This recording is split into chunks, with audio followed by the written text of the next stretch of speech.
नमस्कार साथियों, मैं कुमार विनय आप सभी का आपके अपने RWA के इस ऑनलाइन प्लेटफॉर्म पर स्वागत करता हूं। उम्मीद करता हूं सभी लोग स्वस्थ हैं, मस्त हैं, व्यस्त हैं और बेहतर तरीके से अपनी पढ़ाई कर रहे हैं। तो बताइए कैसे हैं आप लोग और कैसी रही आपकी दिवाली? आपने दिवाली कैसी मनाई? क्या शानदार बनाई? खूब मजे से फटाके आपने फोड़े होंगे, खूब मजे से लोगों से आप मिले होंगे, अपने घर परिवार में आप लोग जुड़े होंगे, सब पूरे गांव में आप गए होंगे, मोहल्ला आपकी जो टोली है, आपका जो समूह है वो बना करके आप निकले होंगे और लोगों से मिले होंगे। कैसा लगा आपको लोगों से मिल करके? अच्छा लगा? मजेदार? अच्छा लगा ना? अच्छा अनुभव हुआ ना? चलिए बहुत बढ़िया, शानदार। तमाम साथी हमारे साथ जुड़ चुके हैं, सभी को बासी ही सही लेकिन खैर ठीक है, क्या कर सकते हैं। दीपावली की बहुत बहुत अग्रिम शुभकामनाएं।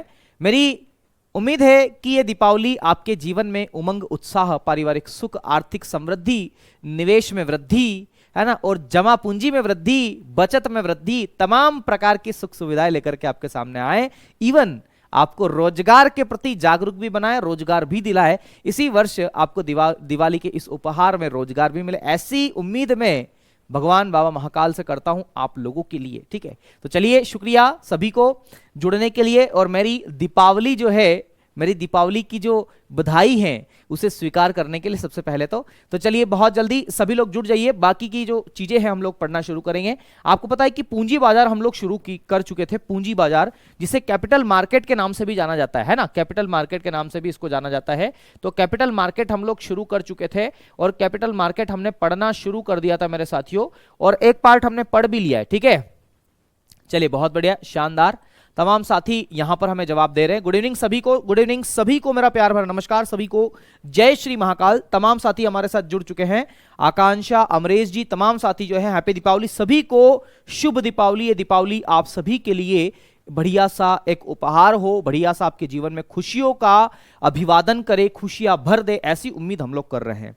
चलिए सब लोग कैसे हैं और अच्छे होंगे मेरे ख्याल से, उम्मीद है। नमस्ते सभी को, प्यार भरा नमस्कार। चलिए दोस्तों, अब हम बिना देरी किए कक्षा की शुरुआत करते हैं। दोस्तों एक बात मैं आपको पहले ही स्पष्ट कर देता हूं, जैसे वो कोई मूवी चलाते हैं या कोई धारावाहिक आती है, आप कोई एपिसोड देखते हैं तो उसमें आता है ना डिस्क्लेमर, डिस्क्लेमर आता है कि यह इस धारावाहिक के सभी पात्र काल्पनिक है, इसका किसी घटना विशेष से कोई लेना देना नहीं है। वैसे ही मैं आपको बता दूं, बार बार एक प्रश्न मत करा करो कि सर ज्योग्राफी कब शुरू होगी। सुनिएगा जरा, ज्योग्राफी की क्लासेस आज से शुरू नहीं होगी, ना कल से शुरू होगी, परसों से आपकी ज्योग्राफी की क्लासेस शुरू हो जाएगी। आज मैं क्या करूंगा, आज मैं स्टॉक मार्केट को आपको पढ़ाऊंगा, शेयर मार्केट का जो भाग है स्टॉक मार्केट, जिसमें national stock exchange, Bombay stock exchange और भी भारत में जो मान्यता प्राप्त कुल मिलाकर के 23 स्टॉक एक्सचेंज मार्केट है, उनको मैं आपके सामने रखूंगा। ये हम लोग पढ़ेंगे।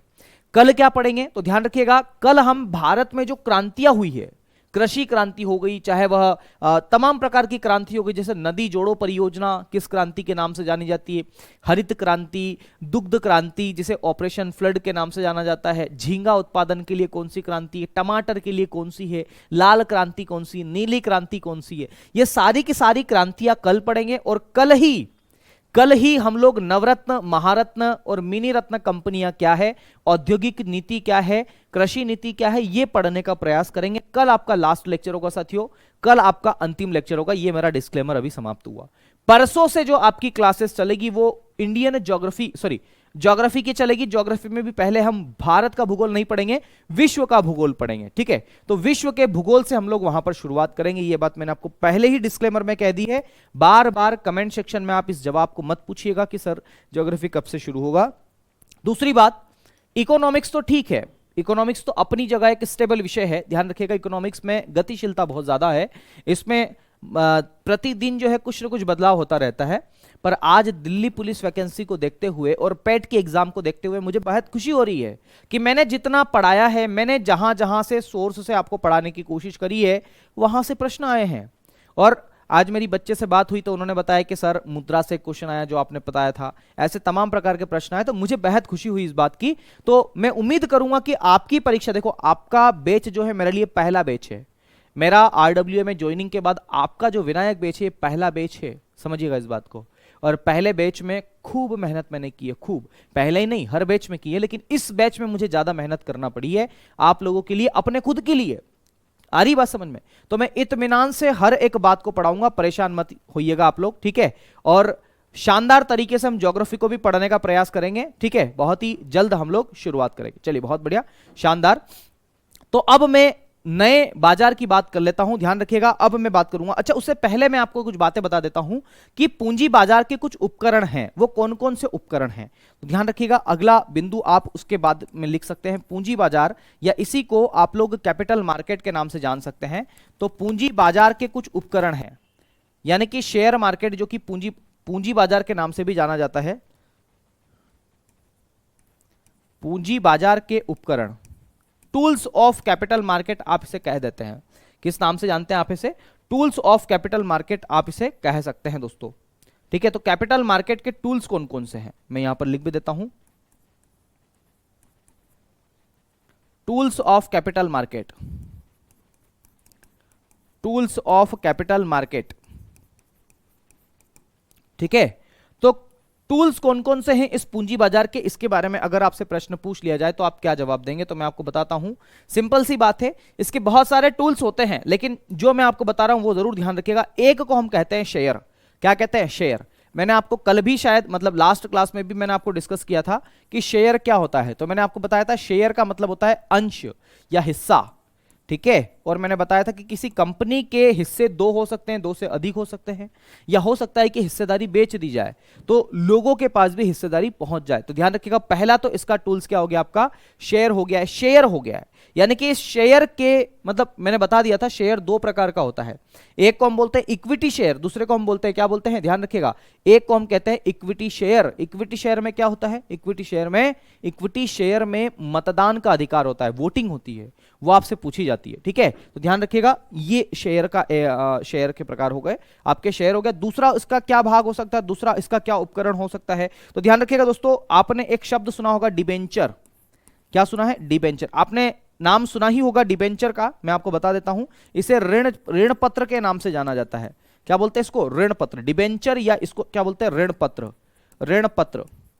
दरअसल बाजार में कोई कंपनी है, अगर उस कंपनी को पैसों की आवश्यकता पड़ती है तो वह निश्चित ब्याज दर पर, ध्यान रखिएगा, वह निश्चित ब्याज दर पर आपसे पैसा इकट्ठा करेगी, आपसे पैसा लेगी कि यार मुझे इतने ब्याज पर तुम पैसा दे दो भविष्य में, और लोग खुशी खुशी दे भी देंगे। कारण क्या है? कारण यह है कि डिबेंचर में लोग निवेश करना ज्यादा सही मानते हैं, और उसका एक रीजन है कि डिबेंचर में जितना ब्याज मिलता है ना, इतना ही एफडी में मिलता है, फिक्स डिपॉजिट में मिलता है, इसलिए लोग यहां निवेश करना ठीक भी समझते हैं। तीसरा और एक सबसे महत्वपूर्ण कारक है, जब आप लोगों की नौकरी लग जाएगी, जब यूपीएसआई में आप लोग सिलेक्ट हो जाओगे, तब आपकी जहां से आपको सरकार पैसा देगी ना, ध्यान रखिएगा, वो सरकार आपसे पूछेगी कि क्या आपका कुछ पैसा हम सुरक्षित रख लें, म्यूचुअल फंड में निवेश कर दें। तो ध्यान रखिएगा, एक शब्द है म्यूचुअल फंड। बहुत सारी संस्थाएं क्या करती है, अपने अपने कर्मचारियों से थोड़ा थोड़ा पैसा इकट्ठा करती है, और इकट्ठा करने के बाद में वह किसी शेयर बाजार में लगा देती है। उसी को हम लोग क्या बोलते हैं? इसको हम बोलते हैं म्यूचुअल फंड के नाम से जानते हैं। दोस्तों एक मिनट में आपकी कमेंट सेक्शन थोड़ा सा जूम कर लूं, मुझे आपकी कमेंट बहुत छोटी दिखाई दे रही है, एक मिनट मेरे साथियों। चलिए, हाँ बिल्कुल, है ना। चलिए बहुत ही बढ़िया। कल किसी प्रकार की कोई छुट्टी नहीं है भाई दूज की, है ना। आप ऑनलाइन में क्या ही छुट्टी मांगोगे, बाकी आपको जाना चाहिए तो आप चले जाइएगा, वापस से आ जाइएगा, ठीक है। तो म्यूचुअल फंड आपका हो गया। चौथा आपका क्या हो गया? बॉन्ड, है ना, आपने सुना होगा बॉन्ड। बॉन्ड के बारे में भी आपने सुना होगा, जिसे हम बंध पत्र के नाम से जानते हैं। किस क्या नाम से जानते हैं? बंध पत्र, बॉन्ड, है ना। मेरी बॉन्डिंग उनके साथ अच्छी है, इसका मतलब क्या है? आपका बंधन उनके साथ में अच्छा है, या पता नहीं क्यों बोर्ड को क्या हो गया है। बंध पत्र के नाम से आप उसे जानेंगे, बंध पत्र या बॉन्ड आप उसे कह देंगे। तो बॉन्ड भी एक प्रकार का जो है वो शेयर मार्केट का ही उपकरण है, कैपिटल मार्केट का उपकरण है, ये बातें आपको ध्यान रखना है, ठीक है। तो इतने सारे महत्वपूर्ण आपके उपकरण कहां से हो गए हैं, ध्यान रखिएगा, ये शेयर मार्केट के या कैपिटल मार्केट के जो उपकरण हैं वो आपके हो गए हैं, ये बात आपको ध्यान रखना है, ठीक है। तो पूंजी बाजार में इन सब का प्रयोग करके पैसों को इकट्ठा किया जाता है किसी कंपनी के द्वारा, ठीक है, ये बात आपको ध्यान रखना है, ठीक है। चलिए अगली बात हम कर लेते हैं, और अब बात करेंगे स्टॉक मार्केट की, स्टॉक एक्सचेंज की। तो अगला मैं हेडिंग डाल रहा हूं स्टॉक एक्सचेंज, बड़ा ही महत्वपूर्ण हेडिंग है भैया। स्टॉक एक्सचेंज हम इसे कहेंगे, क्या कहेंगे? स्टॉक एक्सचेंज कहेंगे, ठीक है। तो चलिए stock exchange, STOCK, stock exchange.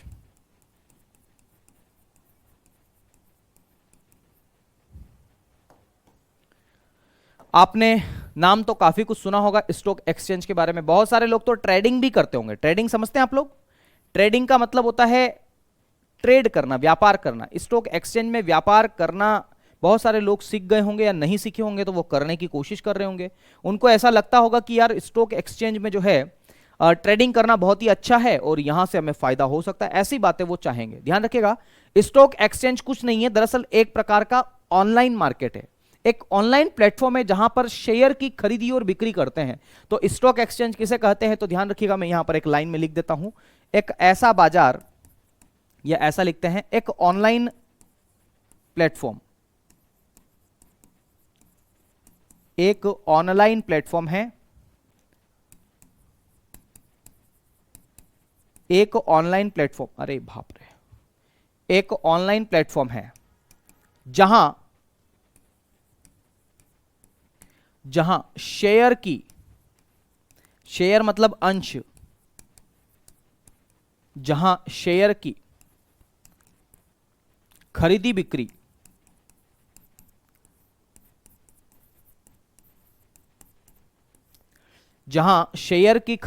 की जाती है।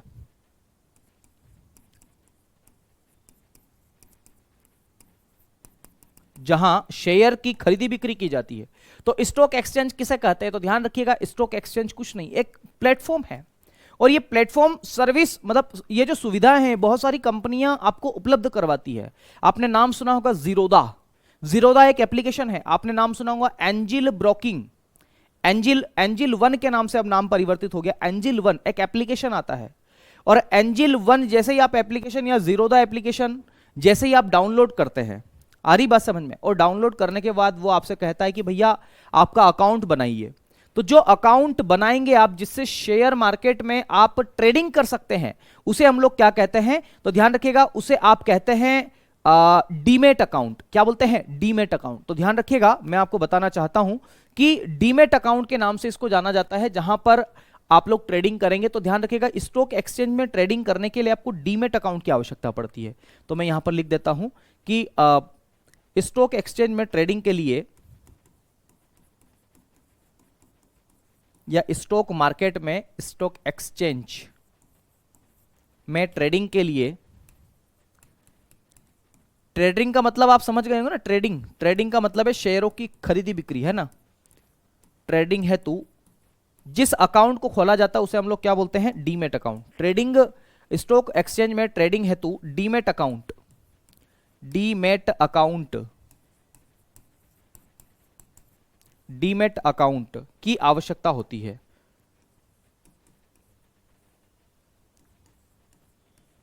डीमेट अकाउंट की आवश्यकता होती है। यह जरूर प्रश्न पूछा जा सकता है भैया, की आवश्यकता होती है। आपसे पूछा जाएगा डीमेट अकाउंट किससे संबंधित है, क्या जवाब देंगे आप? डीमेट अकाउंट किससे संबंधित है? तो ध्यान रखिएगा, शेयर बाजार में खरीदी बिक्री या शेयर की खरीदी बिक्री करने के लिए, शेयर मार्केट में निवेश करने के लिए आपको डीमेट अकाउंट की आवश्यकता पड़ती है। डीमेट अकाउंट उसे आप कहते हैं, ठीक है। हाँ, ग्रेडअप भी आप उसे बोल सकते हैं। तमाम प्रकार के एप्लीकेशन आते हैं, वो बात ध्यान रखिएगा, ठीक है। ये बात आपको समझ में आ गई है? चलिए, बहुत बढ़िया, उम्मीद है ये बात आपको समझ में आई होगी। ध्यान रखिएगा, भारत में मान्यता प्राप्त कुल मिलाकर के 23 स्टॉक एक्सचेंज है या स्टॉक मार्केट है। अगला बिंदु लिखूंगा, भारत में मान्यता प्राप्त, भारत में मान्यता प्राप्त कुल 23, ध्यान रखिएगा, भारत में मान्यता प्राप्त कुल 23 स्टॉक एक्सचेंज है। स्टॉक एक्सचेंज, भारत में मान्यता प्राप्त कुल 23 स्टॉक एक्सचेंज है जो वर्तमान में कार्यरत है। मतलब 24 थे, लेकिन एक बंद कर दिया गया है क्योंकि वो काम नहीं कर रहा था। जो वर्तमान में कार्यरत है, पूछा जाए अगर आपसे कि वर्तमान में कुल कितने स्टॉक एक्सचेंज जो है वह कार्यरत है, तो 23 है, ठीक है। सबसे पहले तो इन 23 की बात कर लेते हैं, उसके बाद जो महत्वपूर्ण है, नेशनल स्टॉक एक्सचेंज और बॉम्बे स्टॉक एक्सचेंज, इनकी बात हम करेंगे। एक और बात, स्टॉक एक्सचेंज को विनियमित कौन करता है? ध्यान रखिएगा, तो सेबी करती है, ठीक है। यहां लिख देता हूं, स्टॉक मार्केट को स्टॉक एक्सचेंज या स्टॉक मार्केट भी आप इसे कह देते हैं। स्टॉक मार्केट को सेबी, सेबी का फुल फॉर्म बहुत लोग पूछ रहे थे, मैं बता भी दूंगा, आज सेबी के बारे में पढ़ेंगे भी। सेबी द्वारा विनियमित या रेगुलेट, विनियमित, रेगुलेट का मतलब समझते हैं आप लोग, इसको बोलते हैं रेगुलेट, विनियमित या रेगुलेट किया जाता है।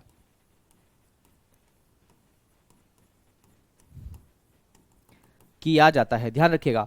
अगर आपसे पूछे कि इस स्टॉक एक्सचेंज को कौन रेगुलेट करता है, तो सेबी करता है। कौन करता है? सेबी करता है। हालांकि सेबी के बारे में हम पढ़ेंगे, लेकिन फिर भी मैं यहां पर सेबी के बारे में कुछ लिख देता हूं। सेबी जो है इसको हम क्या बोलते हैं इंग्लिश में? Securities exchange board of India, securities exchange board of India, board of India, ठीक है। ये सेबी का फुल फॉर्म है। सेबी के बारे में हम पढ़ेंगे, जरा जब पढ़ेंगे तब उसकी बात करेंगे, ठीक है। चलिए, बहुत बढ़िया, शानदार, बहुत बढ़िया। एक बार मैं आपकी कमेंट देख लेता हूं, मुझे समझ नहीं आ रहा है कि आप क्या कमेंट कर रहे हैं।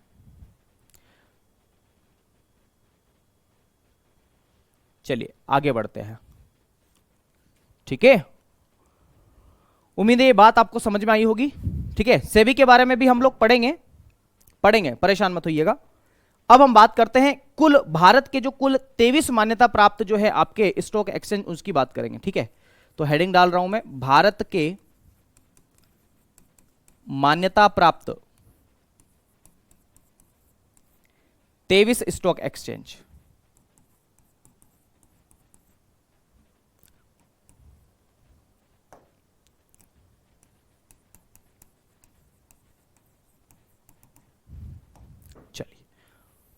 कौन कौन से हैं, जरा उनकी बात कर लेते हैं। तो ध्यान रखिएगा, सबसे पहला है एनएसई, जिसे राष्ट्रीय शेयर बाजार कहा जाता है, ठीक है। पहला लिखूंगा मैं, राष्ट्रीय शेयर बाजार,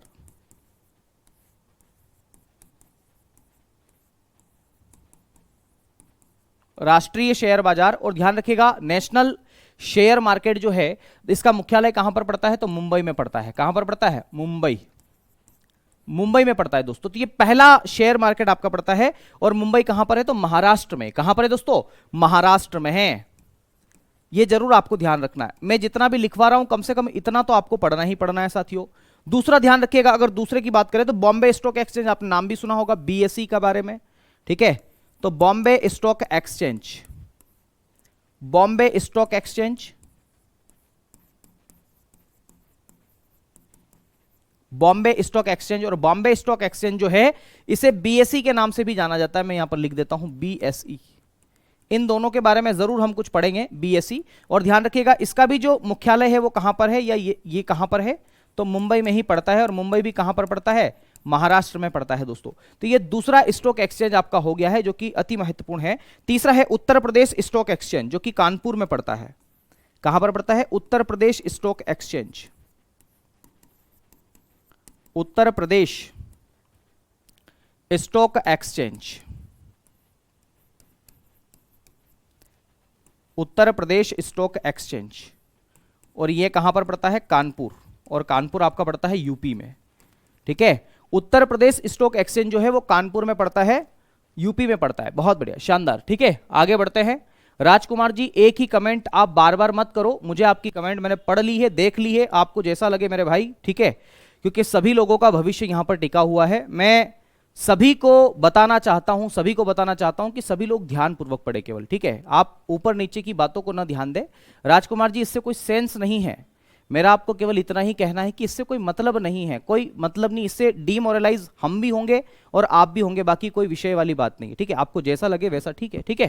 तो ध्यान रखिएगा, ये चर्चाएं जो हैं जरा आप लोग ध्यानपूर्वक करें तो ही ठीक है ना। ध्यान रखिएगा, इनको जरूर ध्यान रखना है दोस्तों। पढ़ने पर बात हम करते हैं, क्योंकि आपकी पढ़ाई मेरे लिए महत्वपूर्ण है, ठीक है। इस पढ़ाई से ज्यादा कुछ ऐसा महत्वपूर्ण नहीं है, ध्यान रखिएगा।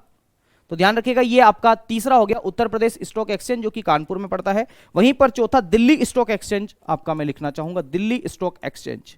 दोस्तों इसको रटाने की ही आवश्यकता है, इसको क्या मैं समझाऊं बताओ? इसको कुछ समझाने की आवश्यकता है क्या? मुझे बता दो कि इसको जो है समझाने की आवश्यकता है। गोपाल तिवारी जी, लाइट ज्यादा चमक रही है, कहां से चमक रही है? लाइए लाइट बंद करवा देते हैं सबसे पहले। लाइट अगर चमक रही है तो ये लीजिए, लाइट मैंने बंद करवा दी। अब ठीक है, ये मैंने लाइट बंद करवा दी मेरे भाई,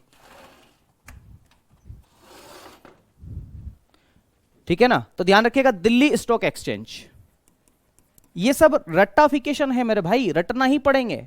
कानपुर स्टॉक एक्सचेंज कहां है तो भैया, sorry, Uttar Pradesh stock exchange कहां है तो कानपुर में है, इसके अलावा कुछ नहीं है, ठीक है। राष्ट्रीय शेयर मार्केट को इंग्लिश में क्या कहते हैं अजय जी? इसको बोलते हैं एनएसई। क्या बोलते हैं? एनएसई, नेशनल स्टॉक एक्सचेंज बोलते हैं इसको।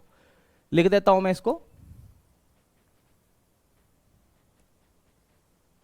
इसी को एनएसई बोलते हैं मेरे साथियों, नेशनल स्टॉक एक्सचेंज, ठीक है। चलिए, तो Delhi stock exchange, Delhi stock exchange, ठीक है। और दिल्ली स्टॉक एक्सचेंज कहां पर पड़ता है मेरे साथियों? दिल्ली में पड़ता है। कहां पर पड़ता है? दिल्ली में पड़ता है, दिल्ली में आपका पड़ता है। यह चौथा हो गया। पांचवा कौन सा है? पूछा जा सकता है निम्नलिखित में से कौन सा मान्यता प्राप्त स्टॉक एक्सचेंज नहीं है, और फिर आपको जवाब देना है, ठीक है। चलिए, बहुत बढ़िया। तो ध्यान रखिएगा, मैं पांचवें स्टॉक एक्सचेंज की बात करता हूं, मेरठ स्टॉक एक्सचेंज। बता सकते हैं मेरठ स्टॉक एक्सचेंज कहां पर होगा? Meerut stock exchange, Meerut stock exchange. तो ध्यान रखिएगा, मेरठ स्टॉक एक्सचेंज जो है वो मेरठ में पड़ता है, और मेरठ कहां पर पड़ता है आपका? उत्तर प्रदेश में पड़ता है। ये पांचवा आपका हो गया। छठवां स्टॉक एक्सचेंज की हम बात करते हैं साथियों। छठवां स्टॉक एक्सचेंज जो है आपका कौन सा है? तो ध्यान रखिएगा, छठवां स्टॉक एक्सचेंज अगला मैं नाम लिखूंगा, और वो है Vadodara stock exchange. Vadodara, Vadodara stock exchange, Vadodara stock exchange, Vadodara stock exchange. और आप सभी जानते हैं वडोदरा गुजरात में पड़ता है, ठीक है। तो ध्यान रखिएगा, वडोदरा में लिखूंगा, ये वडोदरा में ही पड़ता है, वडोदरा स्टॉक एक्सचेंज, वडोदरा। और ये कहां पर पड़ता है दोस्तों? गुजरात में पड़ता है। मैंने लिखा है, आप लोग पूरा लिखिएगा, जीजे का मतलब मेरी नजर में गुजरात होता है, ठीक है। तो वडोदरा स्टॉक एक्सचेंज आपका गुजरात, वडोदरा में पड़ता है। वहीं पर सातवां स्टॉक एक्सचेंज की अगर मैं बात करूं तो over the counter stock exchange, over the counter, over the counter, ध्यान रखिएगा,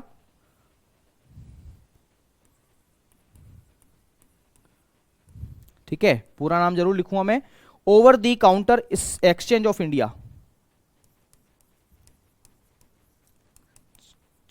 ऑफ इंडिया, ठीक है। Over the counter exchange of India, ये कहां पर पड़ता है आपका? मुंबई में पड़ता है, मुंबई। और मुंबई कहां पर पड़ता है आपका? महाराष्ट्र में पड़ता है, आप लोग बखूबी जानते हैं। वहीं पर आठवें की मैं बात करता हूं, कोलकाता स्टॉक एक्सचेंज। ये कहां पर पड़ेगा भैया? तो नाम से ही स्पष्ट है, ठीक है। कोलकाता स्टॉक एक्सचेंज कहां पर पड़ेगा? तो कोलकाता में ही पड़ेगा, ठीक है। कोलकाता या कलकत्ता आप इसे कह देते हैं, और कलकत्ता में ही पड़ेगा, ध्यान रखिएगा। चलिए, कलकत्ता कहां पर पड़ता है? तो पश्चिम बंगाल में पड़ता है। अगर आपसे पूछा जाए कि कलकत्ता जो है वो किस राज्य में पड़ता है, तो पश्चिम बंगाल में पड़ता है, ममता दीदी वाले राज्य, पश्चिम बंगाल,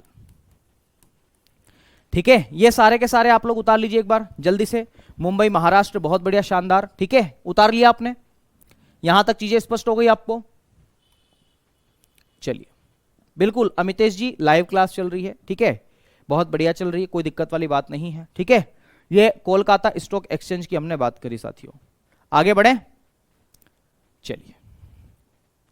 तो ये 8 स्टॉक एक्सचेंज हो गए। अब हम नवे स्टॉक एक्सचेंज की बात करते हैं। ध्यान रखिएगा, चेन्नई स्टॉक एक्सचेंज नवा है आपका, Chennai stock exchange, Chennai stock exchange,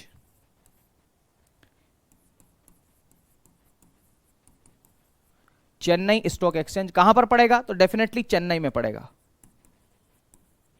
कहां पर पड़ेगा? तो चेन्नई में ही पड़ेगा। तो चेन्नई स्टॉक एक्सचेंज जो है आपका चेन्नई में पड़ेगा। और चेन्नई जो है, अगर आपसे पूछा जाए कि किस राज्य में पड़ेगा दोस्तों, तो ध्यान रखिएगा, तमिलनाडु में पड़ेगा। कहां पर पड़ेगा? चेन्नई, तमिलनाडु,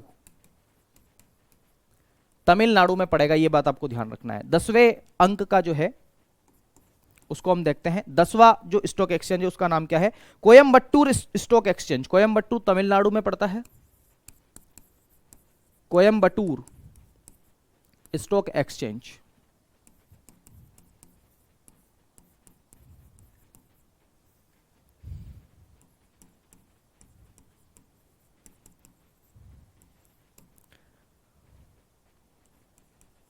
ये तमिलनाडु में ही पड़ेगा।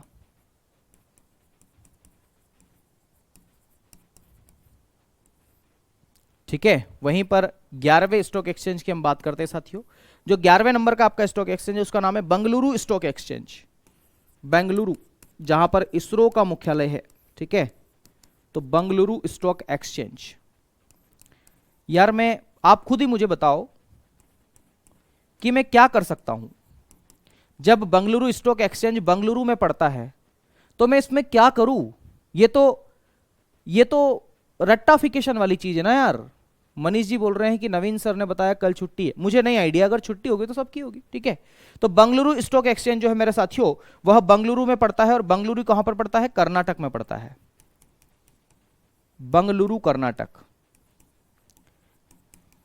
ये रट्टाफिकेशन से तो मुझे भी नफरत है, लेकिन क्या कर सकते हैं। ठीक है, चलिए 12वें नंबर का मैं लिखता हूं स्टॉक एक्सचेंज कौन सा है। तो बंगलुरु के बाद में ध्यान रखिएगा दोस्तों, कोचीन स्टॉक एक्सचेंज। कोचीन आपका केरल में पड़ता है। Cochin stock exchange.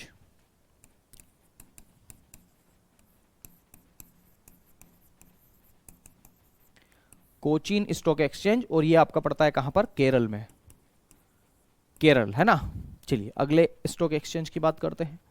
13वें नंबर का स्टॉक एक्सचेंज है, और 13वां स्टॉक एक्सचेंज का नाम क्या? Guwahati stock exchange. आप जानते हैं कि गुवाहाटी कहां पर पड़ता है? गुवाहाटी असम में पड़ता है। ठीक है, तो Guwahati stock exchange. Stock exchange इतना डीप में आपको पढ़ना नहीं है, इसलिए नहीं पढ़ाता हूं दोस्तों, किसी काम का नहीं है। ठीक है, बाकी अगर आप एमए वेमे करेंगे तो फिर आपको ध्यान आएगा कि यार ये सब काम का है, तब वहां पर पढ़ना आपको लगे तो। लेकिन परीक्षा के दृष्टिकोण से इतना सब कुछ नहीं आता है परीक्षा में, ध्यान रखिएगा। आज दिल्ली पुलिस में भी इकोनॉमिक्स का रोल ज्यादा कुछ रहा नहीं है। ठीक है, ये बात आपको ध्यान रखना है। चलिए अवनी जी कह रहे हैं सर मेरी बायोलॉजी की क्लास की पीडीएफ और वीडियो रिकॉर्डर नहीं दिख रहा है। एक बार आप एप्लीकेशन को रीइंस्टॉल कर लीजिएगा, शायद वहां पर आपको कोई दिक्कत ना हो। ठीक है, चलिए बहुत ही बढ़िया, शानदार। आगे बात करते हैं गुवाहाटी के बाद में फिर 14 नंबर का stock exchange Hyderabad stock exchange. Hyderabad stock exchange. Hyderabad stock exchange, जल्दी से बताइएगा हैदराबाद स्टॉक एक्सचेंज जो है वो कहां पर पड़ता है? स्टॉक एक्सचेंज किस राज्य में पड़ता है? तो सभी लोग जानते हैं कि हैदराबाद स्टॉक एक्सचेंज जो है वो आपका तेलंगाना में पड़ता है। तेलंगाना। जल्दी से कमेंट करके बताइएगा कि तेलंगाना जो है उसका गठन कब किया गया। तेलंगाना का गठन कब किया गया, ये जरूर कमेंट करके बताइएगा। ठीक है सर, बार बार मत लिखिए स्टॉक एक्सचेंज। हाँ कोई बात नहीं, लिख देता हूं ताकि दिक्कत ना हो, नहीं तो बच्चे फिर मुझे शाम को फिर मैसेज करेंगे सर ये क्या था। तो मैं वहां पर जवाब देने से अच्छा है कि यहीं पर सारे ही लिख देता हूं, क्या लगेगा, 2 मिनट ज्यादा ही लगेगा। ठीक है, ये सब रटना है, रटना है कविता जी। ठीक है, तो हैदराबाद स्टॉक एक्सचेंज हो गया। फिर अगला लिखता हूं मैं, ध्यान रखिएगा, मध्य प्रदेश स्टॉक एक्सचेंज। मध्य प्रदेश, आप लोग भी लिखेंगे साथ साथ, है ना, मध्य प्रदेश स्टॉक एक्सचेंज। और मध्य प्रदेश स्टॉक एक्सचेंज भोपाल में नहीं है, ध्यान रखिएगा। मध्य प्रदेश स्टॉक एक्सचेंज जो है वो हमारे उज्जैन के पास में है। एक जगह पड़ती है जिसे फाइनेंस कैपिटल के नाम से भी जाना जाता है, वित्त राजधानी, इसका नाम है इंदौर। ठीक है, तो इंदौर में पड़ता है, और इंदौर पड़ता है आपके मध्य प्रदेश एमपी में पड़ता है। ठीक है, ध्यान रखिएगा। तो मध्य प्रदेश स्टॉक एक्सचेंज जो है वो इंदौर एमपी में पड़ता है। कभी कभी इसी स्टॉक एक्सचेंज को इंदौर स्टॉक एक्सचेंज के नाम से भी जाना जाता है। बहुत बढ़िया, तमाम साथी जवाब दे रहे हैं। 2 जून 2014 को तेलंगाना की स्थापना की गई थी। बहुत ही बढ़िया, शानदार। ठीक है, अगली बात मैं कर लेता हूं। 16वां स्टॉक एक्सचेंज की मैं बात करता हूं दोस्तों, ध्यान रखिएगा। 16 है लुधियाना स्टॉक एक्सचेंज। पता ही है आपको लुधियाना कहां पर पड़ता है? Ludhiana stock exchange. Ludhiana stock exchange. Ludhiana stock exchange. चलिए बहुत बढ़िया। कुछ लोग कह रहे हैं कि सर लाइट ऑन कर दी जाए। लुधियाना स्टॉक एक्सचेंज पड़ता है दरअसल पंजाब में। कहां पर पड़ता है? पंजाब में पड़ता है। दोस्तों 1 मिनट में लाइट ऑन कर लेता हूं, कुछ लोगों को समस्या हो रही है। हाँ, 2017 वाला जो यूपीएसआई का पेपर है वहां से प्रश्न यहां पर पूछे गए थे, है ना। बहुत बढ़िया, चलिए बहुत बढ़िया, शानदार, है ना। तो ये लुधियाना यहां पर मैंने लिखा है। लुधियाना स्टॉक एक्सचेंज आपका पड़ता है पंजाब में। वहीं पर अगले स्टॉक एक्सचेंज की बात करूं, पुणे स्टॉक एक्सचेंज। आप जानते हैं पुणे स्टॉक एक्सचेंज कहां पर पड़ता है? तो पुणे महाराष्ट्र में है। तो अगला लिखता हूं Pune stock exchange. Pune stock exchange. आप में से आप सभी तो नहीं, लेकिन कुछ लोग ऐसे हैं जो मुझे शाम को मेंशन करके लिखेंगे, पहले मैं लिख देता हूं, पुणे महाराष्ट्र में पड़ता है, कि सर ये आपने क्या लिखा था, है ना। मुझे ऐसा लगता है कि आप यूपीएसआई की ही तैयारी कर रहे हैं। सच में एक बार तो सोचना भी आता है कि आप सच में यूपीएसआई की तैयारी कर रहे हैं। फिर मुझे राहुल सर बताते हैं कि हाँ सर वो यूपीएसआई की ही तैयारी कर रहे हैं। फिर मुझे लगता है कि ऐसे गोलू प्रश्न क्यों आप पूछते हैं, और अगर पूछते हैं तो फिर सकारात्मक रूप से पूछिए ना, ऐसा क्या है। तो ध्यान रखिएगा, पुणे स्टॉक एक्सचेंज आपका पुणे महाराष्ट्र में पड़ता है। फिर Magadh stock exchange, Magadh stock exchange, Magadh stock exchange, और मगध स्टॉक एक्सचेंज जो है वह आपका पटना बिहार में पड़ता है। आपने सुना भी होगा मगध का नाम, मगध साम्राज्य के बारे में आपने पढ़ा होगा, ठीक है। तो पटना, और पटना कहां पर पड़ता है दोस्तों, बिहार में पड़ता है, ठीक है। बिहार की राजधानी भी पटना है, वहां पर ये पड़ता है। चलिए 19वें नंबर का कौन सा है वो भी देख लेते हैं जरा, ध्यान रखिएगा। अगला है कनारा स्टॉक एक्सचेंज, कनारा,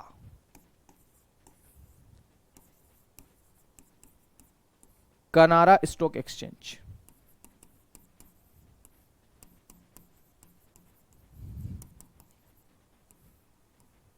और ये जो कनारा आपका स्टॉक एक्सचेंज पड़ता है, ये कहां पर पड़ता है दोस्तों, तो मंगलोर में पड़ता है। मंगलोर दरअसल कर्नाटक राज्य में ही है, मंगलोर,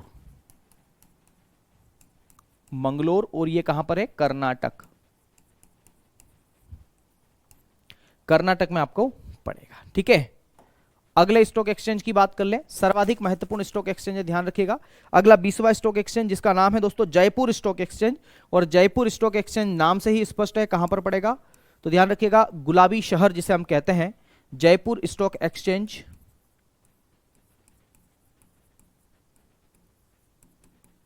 जयपुर स्टॉक एक्सचेंज कहां पर पड़ेगा, जयपुर में पड़ेगा। और जयपुर कहां पर पड़ता है, जयपुर पड़ता है राजस्थान में। जयपुर कहां पर पड़ेगा, राजस्थान में पड़ेगा। चलिए इसके बाद में अगला हम लिखते हैं, खत्म करते हैं 23 के 23 लिख करके, फिर हम आगे की चर्चाएं करेंगे। नेशनल स्टॉक एक्सचेंज और बॉम्बे स्टॉक एक्सचेंज, और फिर सेबी के बारे में पढ़ के इसको खत्म करेंगे। चलिए जयपुर के बाद में है, ध्यान रखिएगा, कैपिटल स्टॉक एक्सचेंज, तिरुवनंतपुरम हम इसको कहते हैं, कैपिटल स्टॉक एक्सचेंज,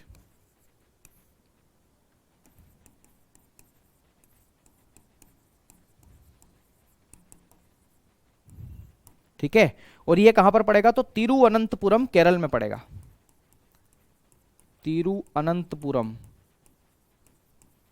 और ये पड़ता है आपका केरल में, ठीक है।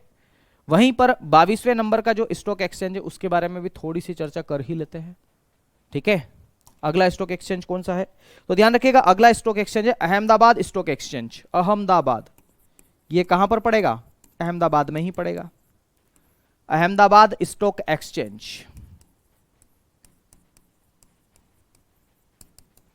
और ये पड़ेगा अहमदाबाद में, और अहमदाबाद कहां पर पड़ता है, गुजरात में पड़ता है, ठीक है। तो गुजरात में पड़ेगा। अंतिम जो कि मान्यता प्राप्त है, ध्यान रखिएगा, उसका नाम है दोस्तों भुवनेश्वरम, भुवनेश्वर, भुवनेश्वर स्टॉक एक्सचेंज। सभी लोग बताएं कमेंट करके, भुवनेश्वर जो है वो किस राज्य में पड़ेगा, तो Bhubaneswar stock exchange, Bhubaneswar stock exchange किस राज्य में पड़ेगा, जल्दी से कमेंट करके बताएंगे। भुवनेश्वर किस राज्य में पड़ता है, तो उड़ीसा में पड़ता है, ठीक है। तो इतने सारे जो स्टॉक एक्सचेंज है आपके वो किससे संबंधित है भैया, ये भारत के मान्यता प्राप्त स्टॉक एक्सचेंज है। सभी को जरूर याद रखेंगे, कम से कम शहर जरूर याद रखेंगे दोस्तों, वहां से परीक्षा में प्रश्न आते हैं। संगीता जी पूछ रहे सर यूट्यूब पर विनायक बैच क्यों चल रहा है, कहां चल रहा है यूट्यूब पर विनायक बैच, नहीं चल रहा है, ठीक है। प्रतीक जी इन सब की तिथि अगर याद करेंगे तो बहरा जाएंगे, इसलिए हम सबकी तिथि नहीं याद करेंगे। केवल 2 स्टॉक एक्सचेंज हमारे लिए सबसे ज्यादा महत्वपूर्ण है दोस्तों, और वो 2 कौन से हैं, तो मैं आपको पहले ही बता दूं कि 2 कौन से हैं। आपका एक तो एनएसई है, दूसरा आपका बीएसई है। ये स्टॉक एक्सचेंज सबसे ज्यादा महत्वपूर्ण है। वर्तमान में लगभग 5000 से ज्यादा कंपनियां जो है वो अपने शेयर बाजार इसी ऑनलाइन प्लेटफॉर्म पर बेच रही है, ठीक है। स्टॉक एक्सचेंज कुछ नहीं है, एक ऑनलाइन प्लेटफॉर्म है। इस ऑनलाइन प्लेटफॉर्म पर शेयर मार्केट में किसी भी कंपनी के शेयर खरीदे या बेचे जाते हैं, वैसा आपसे प्रश्न बनेंगे, ठीक है। प्रश्न कैसे बन सकते हैं, प्रश्न वैसा बन सकता है कि मेरठ स्टॉक एक्सचेंज कहां स्थित है, और प्रश्न पूछ लिया जाएगा मेरठ में है, ऑप्शन पूछ लिया जाएगा मेरठ, गाजियाबाद, है ना, मुरादाबाद, या फिर उज्जैन, ऐसा ही, ठीक है। या फिर पूछ लिया over the counter stock exchange of India कहां स्थित है, दिल्ली, मुंबई, चेन्नई, कोलकाता। तो आप क्या जवाब देंगे? तो ध्यान रखिएगा प्रतीक जी, आपको जवाब देना है मुंबई, ठीक है। डेट आपको याद नहीं रखना है। चलिए, तमाम साथी ने जवाब देने की कोशिश करिए कि भुवनेश्वरम जो है आपका कहां पर पड़ेगा, वो उड़ीसा में पड़ेगा। चलिए जल्दी से इतना एक बार देख लीजिएगा, फिर हम आगे की चर्चा करते हैं। जल्दी से बताइए, क्या यहां तक आपको चीजें स्पष्ट है? हम आगे बढ़े। बहुत बढ़िया, शानदार। अच्छा, इससे आगे बढ़ने से पहले मैं आपको कुछ बातें हैं वो बता देना चाहता हूं। आपने शब्द सुना होगा शेयर मार्केट में बुल, बियर, या है ना तेजड़िया, मंदेड़िया जिसे आप कहते हैं, वो क्या चीज है दरअसल मैं यहां पर आपको बताना चाहता हूं। एक शब्द आपने सुना ही होगा जिसका नाम है बुल, ठीक है। और बुल को हम लोग क्या बोलते हैं? तो बुल ही बोलते हैं दरअसल। बुल शब्द आपने सुना होगा, बुल, ठीक है। कुछ हम इसे क्या कह सकते हैं? तो ध्यान रखिएगा, इसके लिए हमारे पास में एक शब्दावली है, और वो शब्दावली ये है कि शेयर मार्केट से संबंधित कुछ शब्दावली। जैसे एक शब्द है बुल, क्या बोलते हैं? बुल, बुल बोलते हैं। और बुल को हम हिंदी में क्या बोलते हैं? तेजड़िया। क्या बोलते हैं? तेजड़िया बोलते हैं, तेजड़िया। तो ऐसे निवेशक, ध्यान रखिएगा, तेजड़िया किसे कहा जाता है? तो ऐसे निवेशक जो भविष्य में ये आशा रखते हैं कि भविष्य में शेयर का मूल्य बढ़ेगा, कीमतें अगर बढ़ेगी, आ रही बात समझ में, कीमतें बढ़ेगी, तो उसी को हम लोग बोलते हैं बुल या तेजड़िया बोलते हैं, ठीक है। तो ऐसे निवेशक मैं यहां पर लिखूंगा, ऐसे निवेशक। दरअसल ये निवेशक भी है और दलाल भी है, ध्यान रखिएगा। ऐसे निवेशक या इन्वेस्टर जो भविष्य में शेयर की कीमतों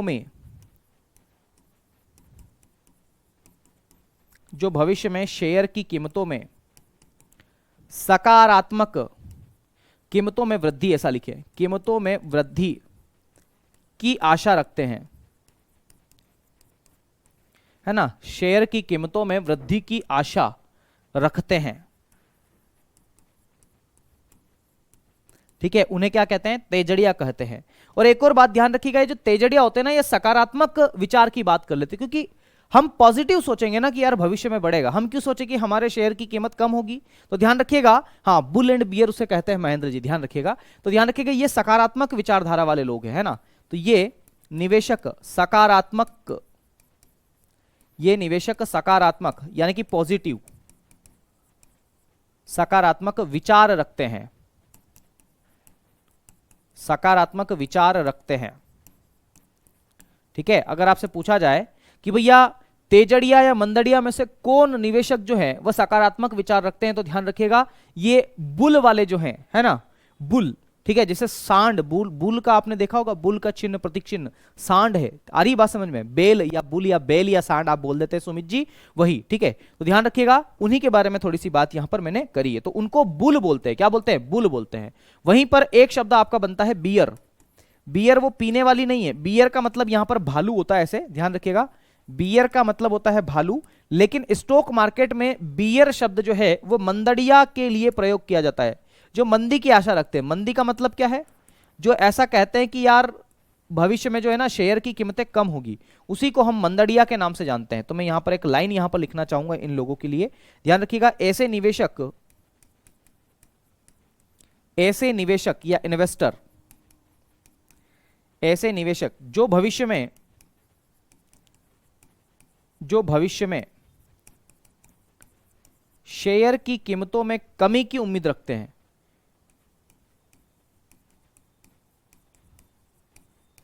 शेयर की कीमतों में कमी की बात करते हैं, ऐसा लिख लो, कमी की बात करते हैं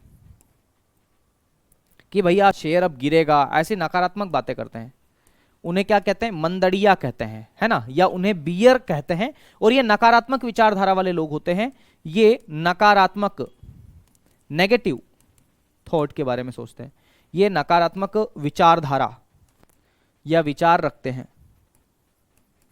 शेयर के प्रति नकारात्मक, आपके प्रति नहीं, विचार रखते हैं, नकारात्मक विचार रखते हैं। चलिए, ये बात भी आपको ध्यान रखना है, ठीक है। तो ये दोनों ही शब्द महत्वपूर्ण है, ये दोनों शब्द अगर आप देखेंगे तो काम हो जाएगा। चलिए, राकेश झुंझुनवाला, गगन जी पूछ रहे हैं, राकेश झुंझुनवाला भारत में बिग बुल के नाम से जाना जाता है। बिग बुल का मतलब क्या होता है? बिग मतलब बड़ा, बुल मतलब सकारात्मक सोच, या हम कह दें कि ऐसा निवेशक है जो भविष्य में तेजी की बात कर रहा है, तेजड़िया उसी को बोलते हैं, तो बिल्कुल कहते हैं, है ना। बहुत बढ़िया, शानदार जी, बिल्कुल। भाव में कमी, ओम प्रकाश जी कह रहे हैं कि भाव में कमी की जो बात करेगा वो बियर है, ठीक है, बहुत बढ़िया।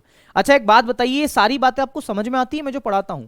अगर आपको समझ में आती है तो एक बार आप थंबनेल का निशान करके जो है मुझे बताने की कोशिश करें कि आपको ये बात समझ में आ रही है। एक बार जरूर मुझे बताएं ताकि मैं समझ तो सकूं कि आपको समझ में आ रही है बातें। जल्दी से मुझे एक बार कमेंट करके आप थंबनेल का निशान बना करके बताइए कि सर ये समझ में आई कि नहीं आई, ठीक है। गुरुजी, इन्होंने डेमो क्लास देख ली होगी यूट्यूब पर विनायक बैच की, हो सकता है मनीष जी कि डेमो वहां पर आपने देखी हो। मुझे एक बार बताइए कि आपको ये बात समझ में आ रही है क्या? आ रही है ना कि नहीं आ रही है? उम्मीद है ये आ रही होगी आपको बात समझ में, ठीक है। एक बार जरूर बताएं मुझे कि ये बात समझ में आ रही है कि नहीं आ रही है। चलिए, बहुत बढ़िया, शानदार।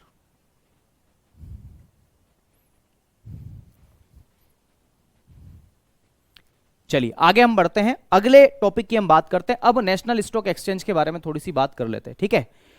चलिए, अगला हेडिंग डाल रहा हूं, नेशनल स्टॉक एक्सचेंज, एनएसई जिसे हम कहते हैं, एनएसई। यहां से प्रश्न बन सकते हैं दोस्तों। अब एनएसई को पढ़ेंगे, फिर बीएसई को पढ़ेंगे, कुछ ज्यादा कुछ खास नहीं है इसके अंदर, और उसके बाद में फिर हम लोग चर्चा करेंगे कल से कुछ अलग टॉपिक, ठीक है। एनएसई का फुल फॉर्म क्या है जरा वो समझिएगा, नेशनल स्टॉक एक्सचेंज। एक मिनट, मैं थोड़ा सा इसकी कम कर लेता हूं size. National stock exchange,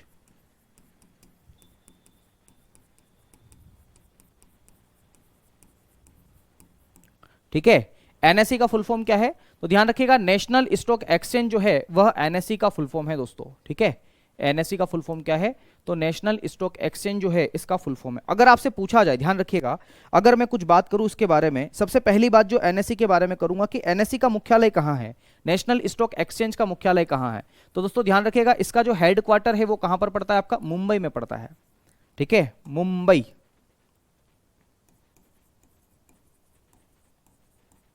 Mumbai में पड़ता है, यह बात आपको ध्यान रखना है। अगली बात आपको क्या ध्यान रखना है कि जो एनएसई है, यह ध्यान रखिएगा, भारत का सबसे बड़ा स्टॉक एक्सचेंज है। तो भारत का सबसे बड़ा स्टॉक एक्सचेंज, भारत का सबसे बड़ा, भारत का सबसे बड़ा स्टॉक एक्सचेंज है। अगर आपसे सबसे पुराना पूछे ना तो बॉम्बे स्टॉक एक्सचेंज है, लेकिन भारत का सबसे बड़ा स्टॉक एक्सचेंज है वो क्या है तो ध्यान रखिएगा, वह आपका एनएसई है। ये बात आपको ध्यान रखना है, ठीक है। वहीं पर अगर मैं बात करूं आपको इसकी स्थापना को लेकर के, तो इसकी स्थापना कब की गई थी वो ध्यान रखिएगा जी, बताएं। चलिए, यहां तक चीजें समझ में आई।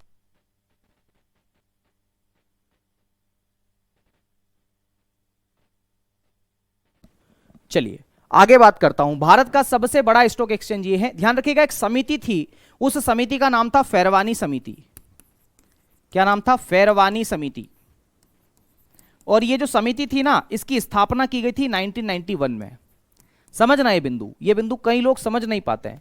मैं आपको ये बता रहा हूं कि एक समिति है जिसका नाम है फैरवानी समिति। क्या नाम है? फैरवानी समिति। इस समिति ने नेशनल स्टॉक एक्सचेंज की सिफारिश करी थी, स्थापना की सिफारिश करी थी। ध्यान रखिएगा, तो मैं यहां पर लिख दे रहा हूं आपको ये बात कि स्थापना की सिफारिश की, फैरवानी समिति ने स्थापना की सिफारिश की।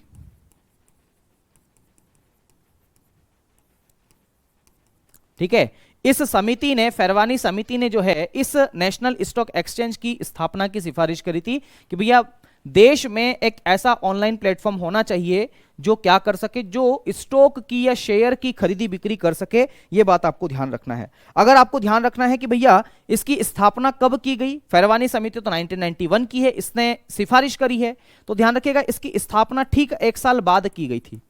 इसकी स्थापना जो है ठीक 1 साल बाद की गई थी, 1992 में। 1992 में इसकी स्थापना की गई थी। और इसकी जो प्रवर्तक एजेंसी या प्रवर्तक बैंक है, ठीक है, प्रमोटर जिसे हम बोलते हैं, प्रमोटर बैंक, वो आईडीबीआई था। तो ध्यान रखिएगा, ये बात भी यहां से भी प्रश्न पूछा जाता है। प्रवर्तक या प्रमोटर बैंक, प्रवर्तक को हम लोग क्या बोलते हैं? प्रमोटर। इसको किसने प्रमोट किया? तो प्रमोटर की बात करूं मैं, प्रमोटर की मैं बात करूं साथियों, तो ध्यान रखिएगा प्रमोटर बैंक जो था वो आईडीबीआई था। आपने नाम जरूर सुना होगा, मैंने आपको आईडीबीआई है ना, industrial development bank of India इसे हम कहते हैं। Industrial development bank of India जो है इसका प्रवर्तक है, ये बात ध्यान रखिएगा। अगली बात क्या कुछ खास है इसके अंदर, तो अगली बात ये खास है दोस्तों कि ये जो एनएसई है ना दोस्तों, एनएसई इसका सूचकांक क्या है, इसका संवेदी सूचकांक क्या है, तो ध्यान रखिएगा मैं लिखता हूं इसका संवेदी सूचकांक, ठीक है, इसका इंडेक्स जो है संवेदी सूचकांक क्या है, तो मैं आपको बताना चाहता हूं इसका जो संवेदी सूचकांक है साथियों वह निफ्टी 50 है। निफ्टी 50, ये जो निफ्टी 50 है ना ये इसका संवेदी सूचकांक है। निफ्टी 50 का मतलब होता है ये जो 50 लिखा हुआ है बाद में, इस 50 का मतलब क्या है, ध्यान रखिएगा, इस 50 का मतलब है कि इसमें जो टॉप 50 कंपनियां हैं उसके शेयर का एवरेज निकाला जाता है और निफ्टी 50 का मान निकाला जाता है। भैया इस एनएसई में तो 5000 से ज्यादा कंपनियां लिस्टेड है, ये तो स्टॉक एक्सचेंज है ना, बहुत सारी कंपनियां, जैसे मान लो मेरी कोई कंपनी है विनय कुमार प्राइवेट लिमिटेड, एक राहुल सर की कोई कंपनी है राहुल पालीवाल प्राइवेट लिमिटेड, तो हम सब जाएंगे कि यार हमें बाजार से अगर पैसा लेना है तो पहले तो हमें शेयर जारी करना होगा, तो हम सब एनएसई के पास चले गए, दोनों एनएसई के पास गए कि यार हमारी कंपनी लिस्टेड कर लो यार। तो उन्होंने कहा लिस्टेड मतलब क्या होता है, तो लिस्टेड का मतलब ये होता है कि जब कंपनी पहली बार शेयर जारी करेगी, जिसे आईपीओ कहा जाता है, पिछले लेक्चर में बता चुका हूं, जिसे आईपीओ कहा जाता है, पहली बार जब कंपनी जो है शेयर जारी करेगी तो वो लिस्टेड हो जाती है, वह शेयर मार्केट में लिस्टेड हो जाती है, आ जाती है, आ रही बात समझ में, तो वही बात है। तो संवेदी सूचकांक निफ्टी 50 है, निफ्टी का मतलब तो संवेदी सूचकांक है ही है, 50 का मतलब क्या होता है, तो ध्यान रखिएगा 50 का मतलब टॉप 50 कंपनियां, उनका एवरेज निकाला जाता है और फिर इसका मान निकाला जाता है, इसे बोलते हैं एनएसई, ठीक है।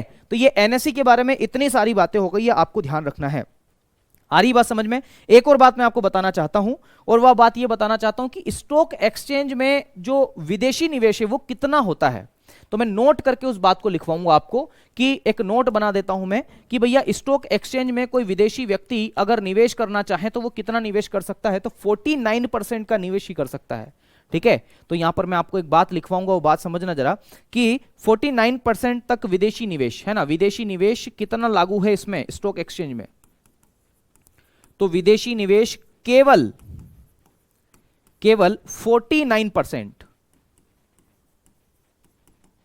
तक, मतलब 50 भी नहीं है, 49% विदेशी निवेश ही इसमें निवेश कर सकता है। और विदेशी निवेश के दो तरीके हैं, एक को बोलते हैं एफडीआई, फॉरेन डायरेक्ट इन्वेस्टमेंट, और दूसरे को बोलते हैं एफआईआई, फॉरेन इंस्टीट्यूशनल इन्वेस्टमेंट, ठीक है, जिसे बोलते हैं विदेशी संस्थागत निवेश, और एक को बोलते हैं विदेशी प्रत्यक्ष निवेश। ये बातें आपको ध्यान रखना है, ठीक है। तो विदेशी निवेश केवल 49% तक ही इसमें लागू है, ध्यान रखिएगा। मैं यहां पर इसको मिटाकर थोड़ा सा और बेहतर बनाने की कोशिश करता हूं, ये 49 लिखा हुआ है,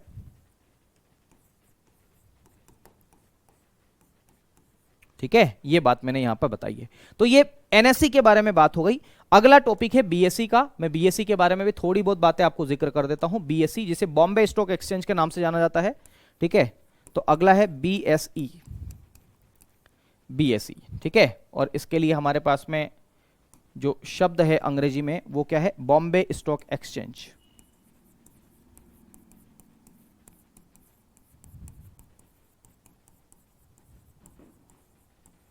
बॉम्बे स्टॉक एक्सचेंज के बारे में हम जानते हैं, ठीक है।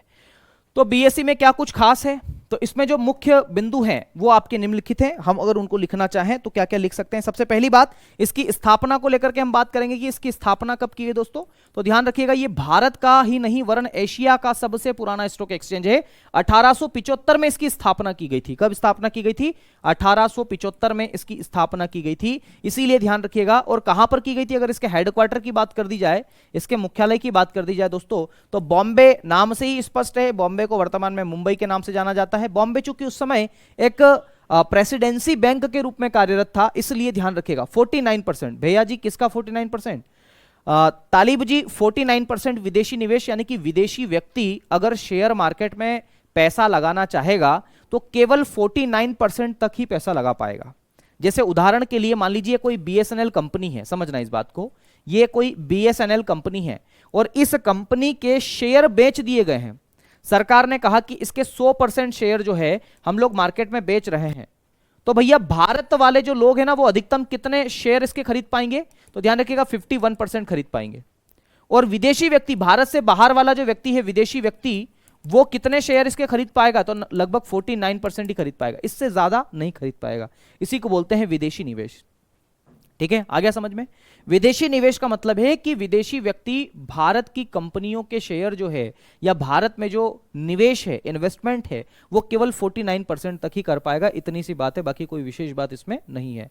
वो ज्यादा क्यों नहीं उसको अनुमति दे रहे हैं? इसलिए अनुमति नहीं दे रहे हैं क्योंकि वो मालिक बन जाएगा फिर इसका, और जब वो भारतीय कंपनियों का मालिक बन जाएगा तो फिर भारत में किस प्रकार की जो है बातें चलेगी आपको पता ही है, भारत में किस प्रकार की व्यवस्था चलेगी वो आपको पता ही है।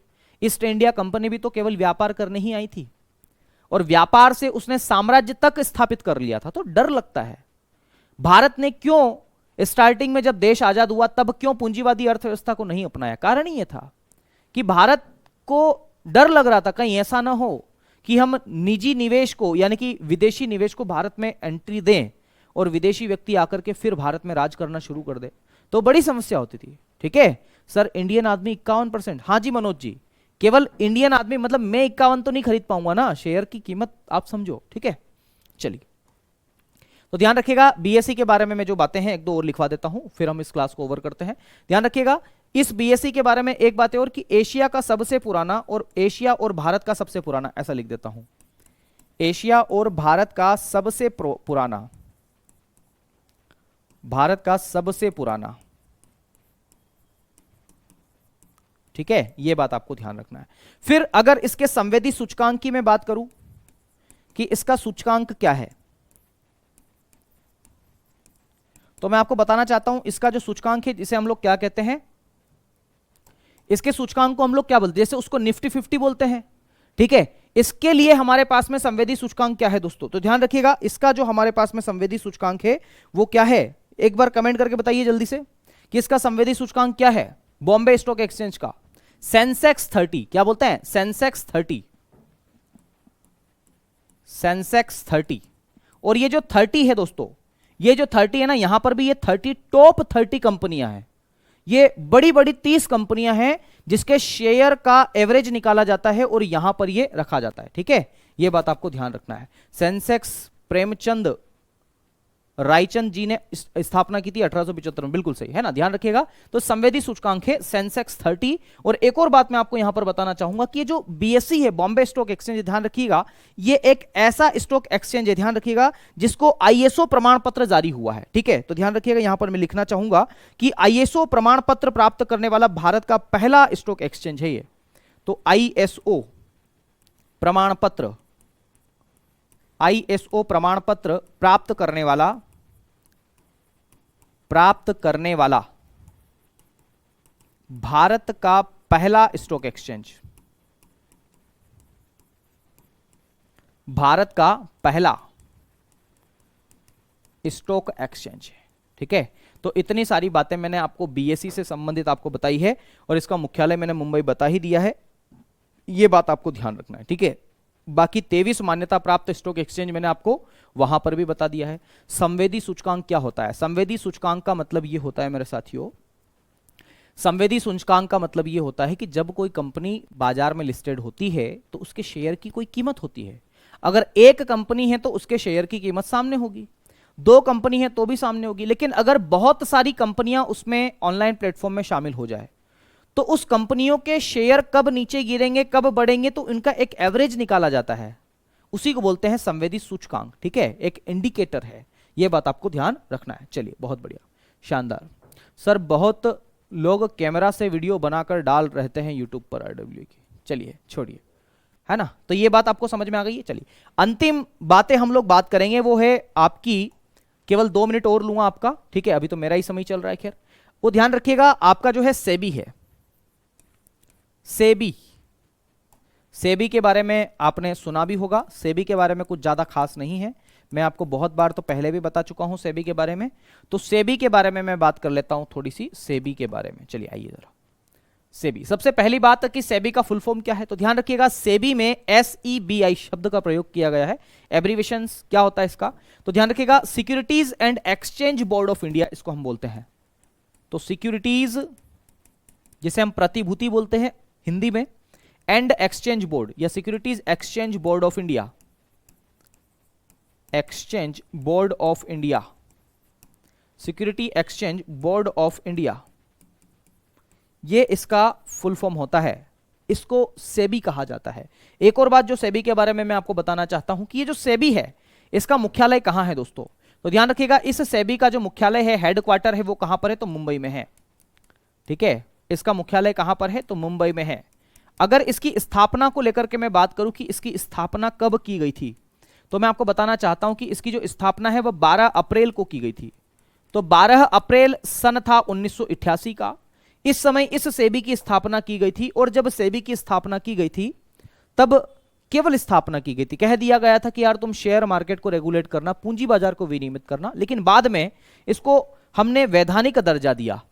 ठीक है, इसको वैधानिक दर्जा हमने दिया, लेकिन किस अधिनियम के द्वारा दिया, ध्यान रखना है, प्रश्न बहुत बार पूछा गया है कि सेबी को वैधानिक दर्जा जो है वो कब दिया गया। तो एक अधिनियम था, एक अधिनियम सरकार ने, भारत सरकार ने पारित किया जिसका नाम है सेबी अधिनियम या सेबी एक्ट। ये अधिनियम था 1992 का। 1992 में सेबी अधिनियम लाया गया और इसी सेबी अधिनियम के द्वारा इसको वैधानिक दर्जा दिया गया 30 जनवरी को, मैं पूरी डेट लिखता हूं, 30 जनवरी 1992 को इसको वैधानिक दर्जा दिया गया। और आप सभी जानते भी हैं कि जब किसी अधिनियम के द्वारा किसी संगठन या संस्था की स्थापना की जाती है उसको वैधानिक दर्जा दिया जाता है। नहीं दोस्तों, 1992 सही आंसर है, 1990 नहीं है। मैं फिर कह रहा हूं 1990 आंसर गलत है, 1992 का अधिनियम है और 1992 का जो अधिनियम है उसी के द्वारा इसको वैधानिक दर्जा दिया गया है। यह बात आप जरूर ध्यान रखिएगा, 1992 की ही बात की गई है। ठीक है, तो ध्यान रखिएगा 1992 का अधिनियम था और इसी अधिनियम के अंतर्गत मेरे साथियों 30 जनवरी 1992 को इसको वैधानिक दर्जा दिया गया। और चूंकि अधिनियम से दिया गया इसलिए इसकी जो प्रकृति है वो बदल जाती है अब। और ध्यान रखिएगा इसकी प्रकृति अब क्या हो जाती है, तो सांविधिक हो जाती है। क्या हो जाती है, सांविधिक। और सांविधिक को हम अंग्रेजी में क्या बोलते हैं, स्टेट्यूटरी बोलते हैं। ठीक है, सांविधिक दर्जा इसको तब दिया जाता है। और ये क्या करता है सेबी, तो ध्यान रखिएगा इसके कार्यों की अगर हम बात करें तो ये निम्नलिखित कार्य करता है, लेकिन मुख्य कार्य जो इसका है वह क्या है, तो ध्यान रखिएगा इसके फंक्शन या कार्य की हम बात करें, कार्य को हम लोग बोलते हैं फंक्शन। ठीक है, और इसके फंक्शंस की अगर हम बात करें साथियों तो यह शेयर बाजार का विनियमन करता है, रेगुलेट करता है। ठीक है, तो यहां पर मैं लिखूंगा पूंजी बाजार को विनियमित करता है। पूंजी बाजार या शेयर मार्केट हम इसे कहते हैं, उसको विनियमित करता है। ठीक है, का विनियमन